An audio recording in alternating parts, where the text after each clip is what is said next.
Voting യന്ത്രങ്ങൾ സംബന്ധിച്ച പരാതികളും ആശങ്കകളും നിലനിൽക്കെ മധ്യപ്രദേശിലെ ചില ജില്ലകളിൽ സ്ട്രോങ് റൂമുകളിൽ സൂക്ഷിച്ചിരിക്കുന്ന വോട്ടിംഗ് യന്ത്രങ്ങൾ അപ്രത്യക്ഷമായിരിക്കുകയാണ്.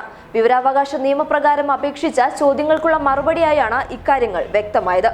EVM മെഷീനിന്റെ രണ്ട് പ്രധാന ഭാഗങ്ങളായ ഡിറ്റാച്ചബിൾ മെമ്മറി മൊഡ്യൂളും ബാലറ്റ് യൂണിറ്റുമാണ് കാണാതായിരിക്കുന്നത് എന്നാണ് മറുപടി ലഭിച്ചിരിക്കുന്നത്. ലോക്സഭാ തെരഞ്ഞെടുപ്പിൽ സംസ്ഥാനത്ത് ഉപയോഗിച്ച വോട്ടിംഗ് യന്ത്രങ്ങളുടെ ഭാഗങ്ങളാണോ കാണാതായതെന്ന് RTI മറുപടിയിൽ വ്യക്തമാക്കുന്നില്ല. വിവരാവകാശ പ്രവർത്തകൻ അജയ് ദുബെയാണ് RTI പ്രകാരം അപേക്ഷ നൽകിയത്. ഏപ്രിൽ-ജൂൺ കാലയളവിൽ EVM സംബന്ധിച്ച് എവിടെയെല്ലാം പരിശോധന നടന്നു, അതിന്റെ ഫലം എന്തായിരുന്നു എന്നീ കാര്യങ്ങളായിരുന്നു RTI അപേക്ഷയിൽ അജയ് ദുബെ ചോദിച്ചത്. ഉമ്മേരിയിലെ ജില്ലയിലെ സ്റ്റോർ റൂമിൽ സൂക്ഷിച്ചിരുന്ന 9 DMMകൾ കാണാനില്ല എന്നായിരുന്നു ഒരു മറുപടി. എന്നാൽ എന്തുകൊണ്ട് കാണാതായി എന്ന വിശദീകരണം മറുപടിയിലില്ല. അതേസമയം നരൻസിംഗ്പൂർ ജില്ലയിലെ 2508 EVMന്റെ ഭാഗങ്ങളാണ് കാണാതായത്.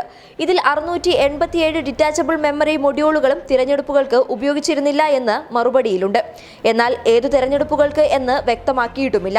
ജില്ലയിലെ സ്റ്റോർ റൂമിൽ നിലവിൽ 201 DMMകൾ മാത്രമാണ് ഉള്ളത്. എന്നാൽ ഇവിടെ നിന്ന് എത്ര വോട്ടിംഗ് യന്ത്രങ്ങൾ കാണാതായെന്ന വിവരം ജില്ലാ അധികൃതർക്ക് നൽകാൻ കഴിഞ്ഞിട്ടില്ല.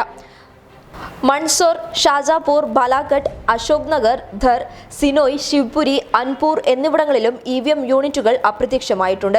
നൂറുകണക്കിന് EVMകൾ അപ്രത്യക്ഷമായ സംഭവത്തിൽ സ്വതന്ത്ര അന്വേഷണം ആവശ്യമാണ് എന്ന് RTI ആക്ടിവിസ്റ്റ് അജയ് ദുബെ ആവശ്യപ്പെട്ടു. കഴിഞ്ഞ ഒക്ടോബറിൽ നടന്ന നിയമസഭാ തിരഞ്ഞെടുപ്പിൽ കോൺഗ്രസ് അധികാരത്തിലേറിയ മധ്യപ്രദേശിൽ 6 മാസത്തിന് ശേഷം നടന്ന ലോക്സഭാ തിരഞ്ഞെടുപ്പിൽ സംസ്ഥാനത്ത് ആകെയുള്ള 29ൽ ഒരിടത്ത് മാത്രമായിരുന്നു പാർട്ടി വിജയിച്ചത്. ഇതോടെ സംസ്ഥാനത്ത് തിരഞ്ഞെടുപ്പിൽ ക്രമക്കേട് നടന്നതായി കോൺഗ്രസ് ആരോപിച്ചിരുന്നു. വോട്ടെടുപ്പിനിടെ 30ഓളം EVMകൾ തിരഞ്ഞെടുപ്പ് കമ്മീഷൻ വെരിഫൈ ചെയ്തിരുന്നില്ല എന്നും കണ്ടെത്തിയിരുന്നു. News desk public Kerala.